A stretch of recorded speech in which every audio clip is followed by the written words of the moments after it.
하나님의 말씀은 창세기 50장 15절에서 21절입니다. 요셉의 형제들이 그들의 아버지가 죽었음을 보고 말하되 요셉이 혹시 우리를 미워하여 우리가 그에게 행한 모든 악을 다 갚지나 아니할까 하고 요셉에게 말을 전하여 이르되 당신의 아버지가 돌아가시기 전에 명령하여 이르시기를 너희는 이같이 요셉에게 이르라. 네 형들이 네게 악을 행하였을지라도 이제 바라건대 그들의 허물과 죄를 용서하라 하셨나니 당신 아버지의 하나님의 종들인 우리 죄를 이제 용서하소서 하매 요셉이 그들이 그에게 하는 말을 들을 때에 울었더라. 그의 형들이 또 친히 와서 요셉의 앞에 엎드려 이르되 우리는 당신의 종들이니이다.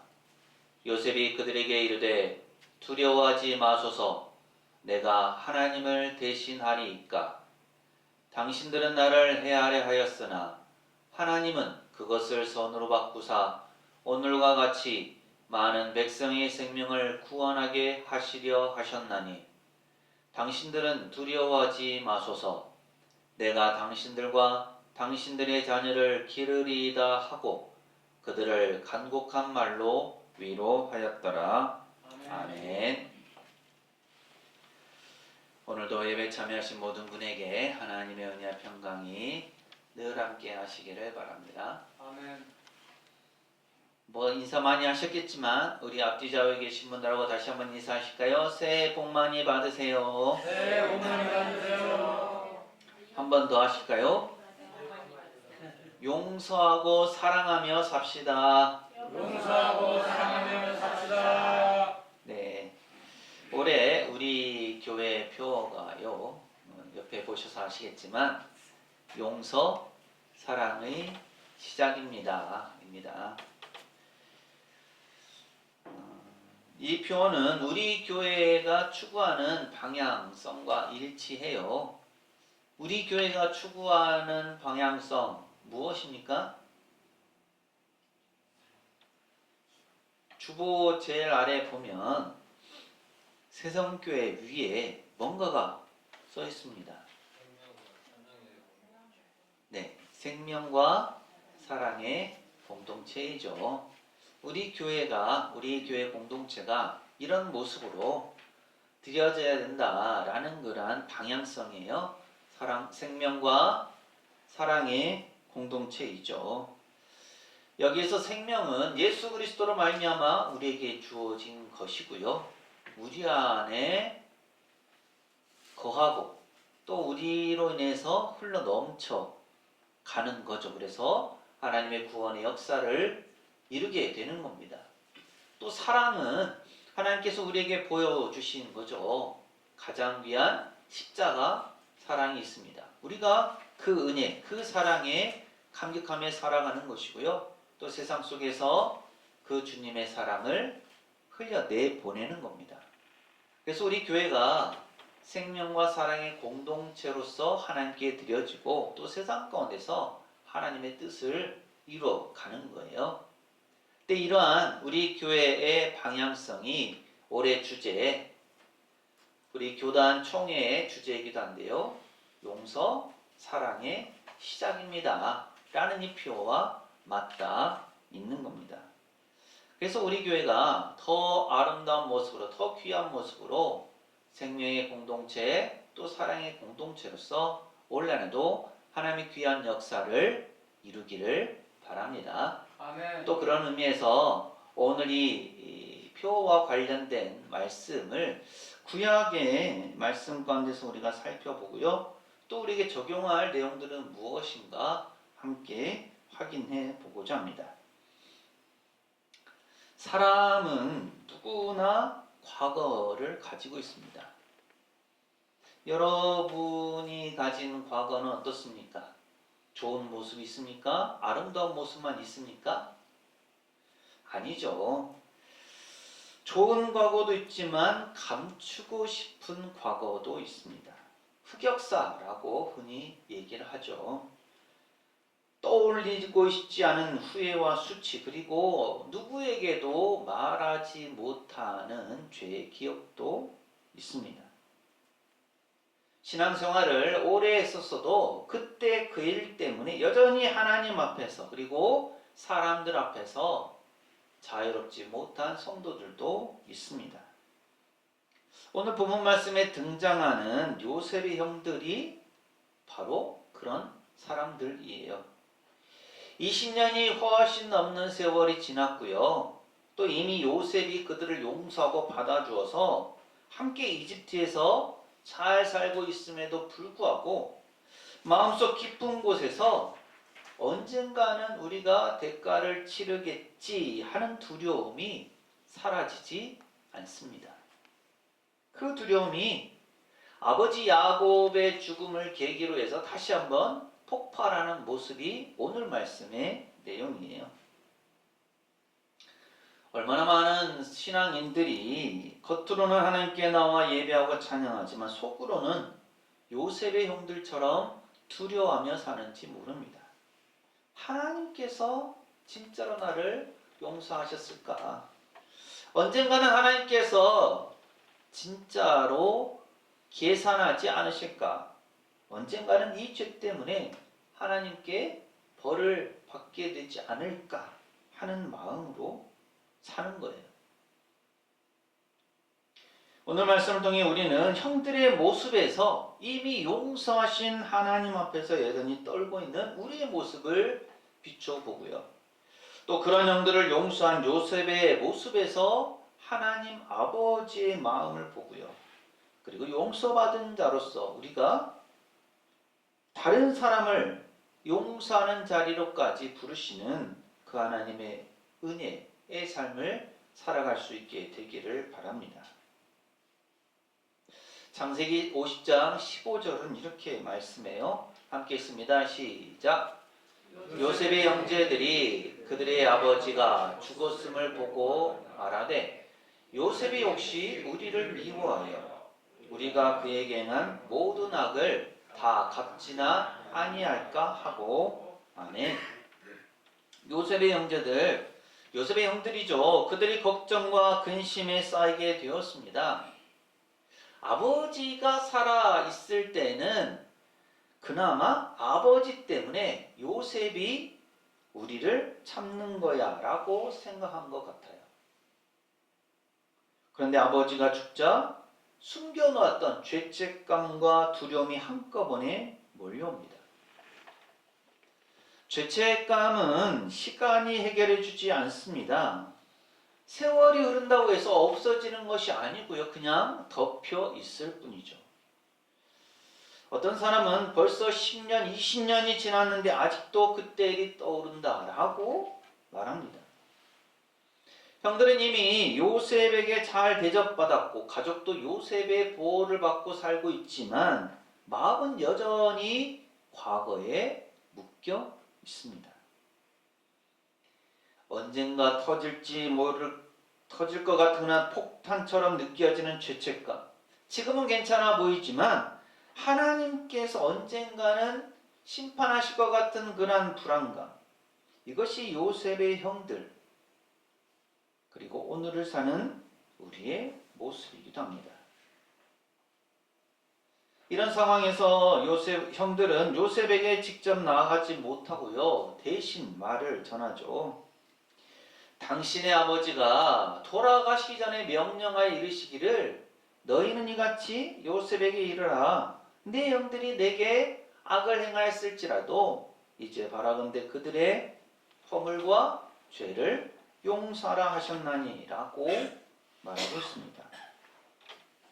성경은 이것이 실제 야곱의 말인지 형들이 꾸며낸 말인지 정확하게 가르쳐주지 않습니다. 하지만 많은 주석가들은 형들이 아마도 두려움 때문에 아버지의 이름을 빌려서 요셉에게 이야기했을 가능성이 크다고 보죠. 죄책감은 사람을 정직하게 만들기보다는 종종 더 비겁하게 만들기도 합니다. 직접 사과하기보다 다른 사람을 앞세우게 되죠. 아버지가 이렇게 말했었어. 어머니가 이렇게 전해달라고 했다라고 하며 자신의 두려움과 책임을 다른 사람 뒤에 숨기려 합니다. 죄책감에 묶인 사람은 진정한 화해의 자리에 서기보다 어떻게 하면 이 상황을 피할 수 있을까? 어떻게 하면 덜 맞고 지나갈 수 있을까를 먼저 생각합니다. 형들의 마음은 이렇게 읽을 수가 있습니다. 요셉이 아직도 우리를 미워하고 있을 거야. 우리가 한 짓이 얼마나 끔찍한데 우리를 용서하겠어. 결국 언젠가는 우리에게 갚고 말 거야. 이런 자기들만의 생각을 토대로 해서 요셉도 그럴 것이다 라고 추측합니다. 그런데 이런 생각이 많은 시간이 흐른 지금까지도 그들을 붙잡고 놓아주지 않고 있는 거예요. 여기서 나아가 18절은 형들이 직접 와서 요셉 앞에 엎드려서 우리는 당신의 종들이니다 라고 말하죠. 예전에 그들은 요셉을 노예로 팔아 넘겼었습니다. 그랬던 그들이 이제는 요셉의 노예가 되겠다고 하는 거예요. 이것이 인간적인 죄책감의 전형적인 모습입니다. 죄를 지었으니 그래도 내가 벌을 조금이라도 받아야 마음이 편해질 것 같아. 그래, 내 인생은 이것밖에 안 되고 좀 고생을 해야지. 죄책감은 우리를 스스로 노예의 자리로 밀어넣습니다.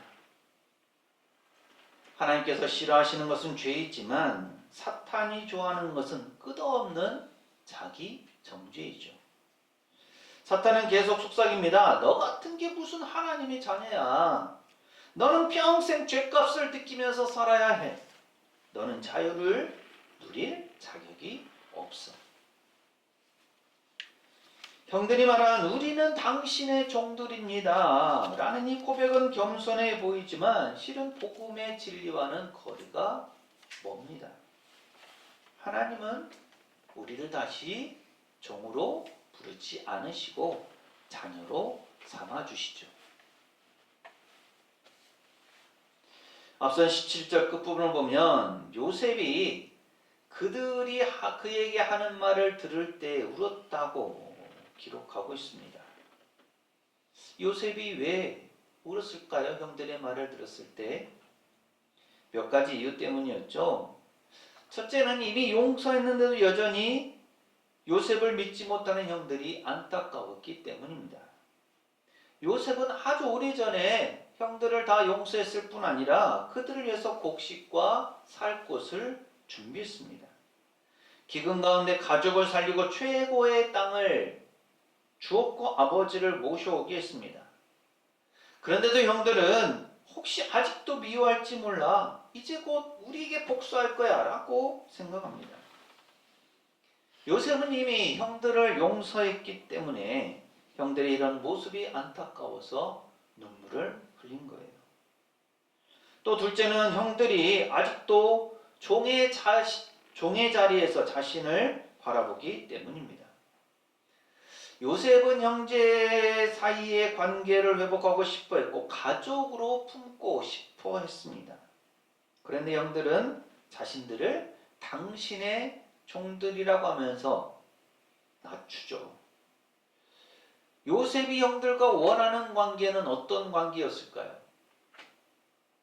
주인과 종의 관계였을까요? 아니면 형제와 형제의 관계였을까요? 당연히 요셉이 형들에게 원하는 관계는 주인과 종의 관계가 아니라 형제와 형제의 관계이죠.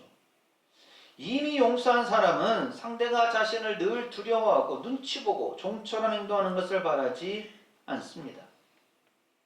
진짜 용서한 사람은 상대가 자유하게 되는 모습을 보고 싶어 하죠. 그래서 그 안타까움에 요셉은 눈물을 흘린 겁니다.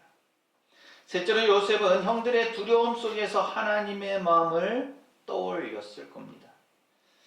성경은 말하지 않지만 요셉의 눈물 속에는 이런 마음이 담겨 있습니다. 형들이여, 나는 이미 당신들을 용서했는데 왜 아직도 여전히 그때의 죄에 묶여 있습니까? 내가 당신들을 얼마나 사랑하는지 아직도 당신들은 모르십니까? 이것은 용서하시는 하나님 앞에서도 여전히 떨고 있는 성도들을 향한 하나님의 마음과 닿아 있습니다. 19절은 이렇게 말씀합니다. 함께 읽습니다. 시작. 요셉이 그들에게 이르되 두려워하지 마소서, 내가 하나님을 대신하리까. 아멘.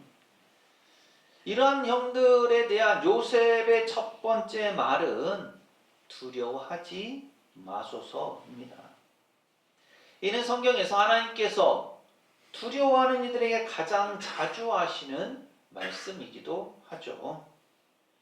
형들이 안고 있는 가장 큰 문제는 죄를 지었다는 사실 그 자체보다 용서받을 수 없다라고 생각하는 두려움이었습니다. 요셉은 먼저 그 두려움을 향해서 말하죠. 두려워하지 마소서. 오늘도 하나님은 죄의 자리에서 떨며 숨고 있는 자녀에게 이렇게 말씀하십니다. 두려워하지 말아라. 내가 너를 이미 용서했다. 두려워하지 말아라. 나는 복수하게 기다리는 하나님이 아니다. 두려워하지 말아라. 나는 내 삶을 선으로 바꾸기 위해서 일하고 있다. 우리의 신앙생활에서 먼저 회복되어야 할 것은 두려움 중심의 신앙이 아니라 용서받은 자의 담대함입니다. 이렇게 형들을 안심시키고 나서 요셉은 형들에게 내가 하나님을 대신하리까 라고 말하죠. 이것은 놀라운 신앙 고백입니다. 요셉이 단지 마음이 넓어서 그래 괜찮아 잊어버려 라고 말하는 것이 아닙니다. 요셉은 자신이 설 수 없는 자리가 있다는 것을 분명하게 알고 있었습니다. 그 자리가 바로 심판의 자리이죠. 사실 요셉은 충분히 형들을 심판할 위치에 있었습니다. 정치적 권력으로는 이집트의 총리였고요. 도덕적 위치로는 자신은 의롭게 살았지만 형들은 악을 행했습니다. 또 과거 어린 시절 형들에 의한 배신과 노예로 팔려갔던 수치가 있습니다. 그에 대한 보복을 충분히 할 수 있는 능력과 위치에 있었어요. 하지만 요셉은 이 모든 권리와 자격을 내려놓습니다. 복수할 수 있지만 복수를 하지 않습니다. 복수할 힘이 있지만 복수하지 않는 선택, 이것이 바로 복음 안에서의 용서입니다. 오늘 우리의 인간관계에서 가장 어려운 부분이 이거예요. 내가 당한 상처를 생각하면 저 사람을 절대 용서할 수 없어. 용서할지라도 한 번은 갚아줘야 정의가 서지 않겠는가. 하지만 심판의 최종 자리는 하나님께 속한 것입니다. 로마서 12장 19절은 친히 원수를 갚지 말고 하나님의 진노하심에 맡기라고 말씀하죠. 하나님은 완전한 공의와 완전한 사랑으로 심판하는 분이십니다. 요셉은 이 사실을 정확히 알고 있었기에 심판의 자리를 기꺼이 내려놓습니다. 사실 누군가를 용서하지 못하는 깊은 뿌리에는 내가 하나님이 되어서 그의 인생, 그 사람의 인생을 판결하고 싶다는 욕망이 숨어 있을 때가 많습니다. 저 사람은 이 정도 벌은 받아야 돼. 이 정도 수치는 겪어야 해. 하지만 요셉은 말하죠. 내가 하나님을 대신하리까. 마치 이렇게 말하는 것 같습니다. 형님들, 나는 여러분들을 심판할 위치에 있지 않습니다. 이 자리는 오직 하나님께만 속한 자리입니다. 누군가를 용서할 때 실제로 하는 일은 하나님의 자리를 내려놓는 거예요. 제가 그를 심판하는 일을 포기하겠습니다. 하나님, 이 사람과 이 일은 하나님의 손에 맡깁니다. 이런 고백이 진정으로 나올 때 우리 마음속에서 용서가 시작됩니다. 창세기 50장 20절은 이렇게 말씀합니다. 함께 읽습니다. 시작. 당신들은 나를 해하려 하였으나 하나님은 그것을 선으로 바꾸사 오늘과 같이 많은 백성의 생명을 구원하게 하시려 하셨나니. 아멘. 형들은 악한 의도로 요셉을 팔았죠. 그러나 하나님은 그 악마저도 사용하셔서 이집트와 주변 나라의 많은 사람들을 기근에서 살리는 도구로 요셉을 삼으셨습니다. 여기서 중요한 것이 주어져 당신들 즉 형들은 요셉을 해하려 하였으나, 이것은 인간의 의도를 의미합니다. 때로는 그 의도가 악하기도 하다라는 거예요. 그리고 하나님은 선으로 바꾸셨다고 하죠. 이것은 하나님의 주권을 의미합니다. 그 하나님의 주권은 언제나 선하시죠.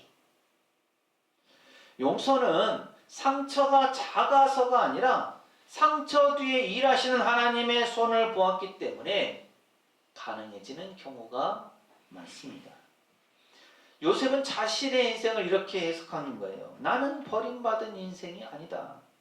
사람은 나를 버렸지만 하나님은 한 번도 나를 버리지 않으셨다. 형들의 악한 의도까지도 사용하셔서 많은 사람을 살리는 도구로 나를 사용하신다. 요셉과 같은 이런 고백이 나오는 사람만이 진정한 용서를 할 수 있습니다. 사랑하는 성도 여러분, 우리 인생에도 남들에게 말 못할 상처와 아픔이 있을 겁니다. 가정에서 받은 상처, 교회 안에서 경험한 상처, 믿었던 사람에게 그토록 깊은 배신을 당한 상처들.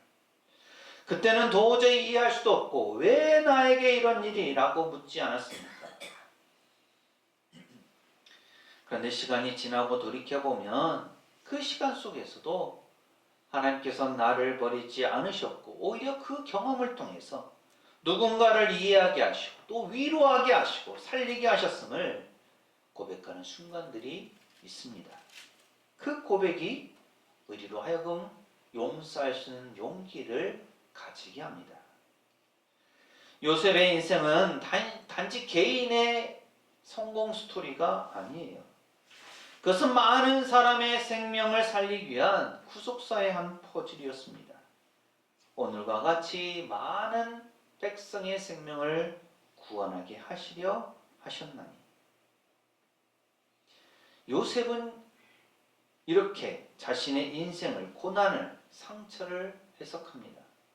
하나님은 지금도 성도들의 눈물을 헛되이 사용하지 않으십니다.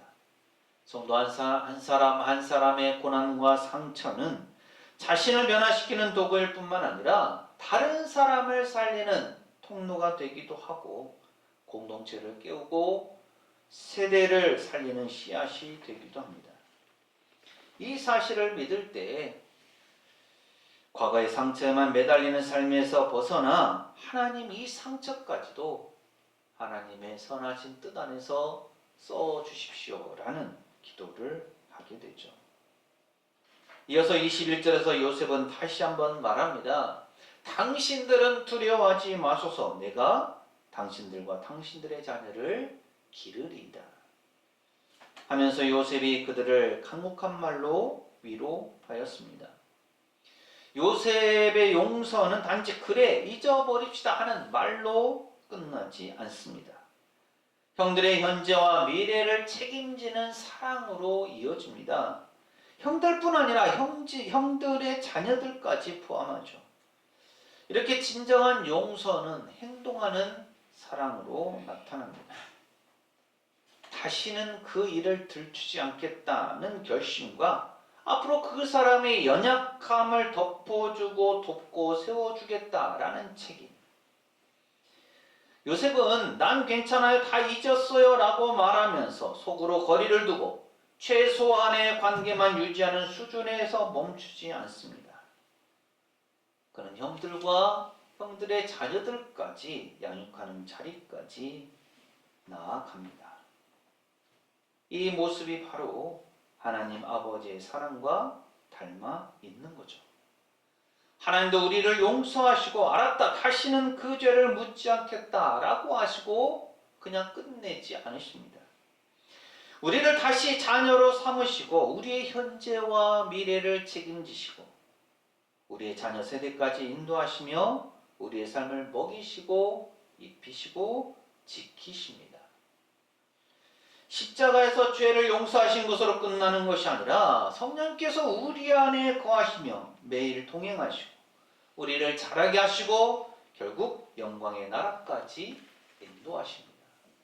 이것이 우리를 사랑하시고 용서하시는 하나님의 은혜입니다. 아멘. 오늘 우리의 모습은 어떻습니까? 이미 용서하신 하나님 앞에서 아직도 과거의 죄 때문에 요셉의 형들처럼 두려움에 떨고 있지는 않습니까? 하나님께서 정말 날 용서하셨을까? 언젠가는 벌을 받게 될 거야. 십자가 앞에서 우리가 진심으로 회개하고 하나님의 은혜를 의지한다면 하나님은 우리를 향해서 이렇게 말씀하십니다. 두려워하지 말아라. 나는 이미 네 죄를 기억하지 않는다. 너를 종으로 다시 부르지 않고 자녀로 부른다.